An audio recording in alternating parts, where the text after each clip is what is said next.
तो hello guys आज gas सरी गला तो बाबा टैंक आले ना टैंक खाली टैंक नहीं दबार अच्छे तो खाली टैंक नहीं रखी रुका दे लोग हम सीधा बाजार के बाहर जैसी तो बाजार के तुम सीधा पले ना बाजार ने शाक डाल घिनबार अच्छे तो जहाँ जहाँ भेजरा आलू भेणी जाए तो दरकार थी सब घिनी गुना पकासी तो घिनी सारा पर जानते झाल फुड़ती गला खराब बेसी होती तो लोग सीधा घर के पले आईसी तो अंदाजा के गाड़ी ने बसा से सीधा कुकरा घिनी जुमु बोलसी तो जानता खेती गलो हंता धरी धरा दी थी ना तो कुकरा के धरा धुरी कर सारे लोग सीधा हमें भारी जाइसु कुकरा कानी कर घरे बांधी बुंदा दे सारे लोग सीधा सीआसी सेंटर पले आसी सीआसी सेंटर में काम भी करसे भंजा भी काम करसन नहीं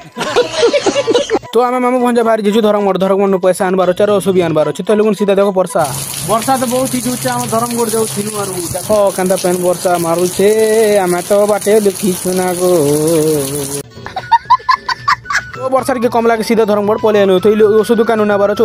ओषो पदर आसिक घिना घुनी कर सालुना सबके तो ये ओषो माने खेबाटा निसीटा धान मारबाटा है मालूम है तेरे बाप को मत सिखा चल तो सीधा लोगन बाहर जासु तो सियो फल दुईटा घिना घुनी करसु और चाट खाबा लगी पले आसु चाट तो बने कर दे देला ना तो लोग खा खुई करसु खई खा कर लोग नाम सीधा बाहर जासु भूरी भूरी वर्षा उठसी मैं दुकान के पले आलु ना दुकान में सब सामान पदर दी देसर सीधा में घर के पले आसु कुकरा मारबार अछि तो कुकरा के मारी मुरा कर झोली झोला देसर काठी पूरा भी सबके देसी तो एबे खाली रांधबार अछि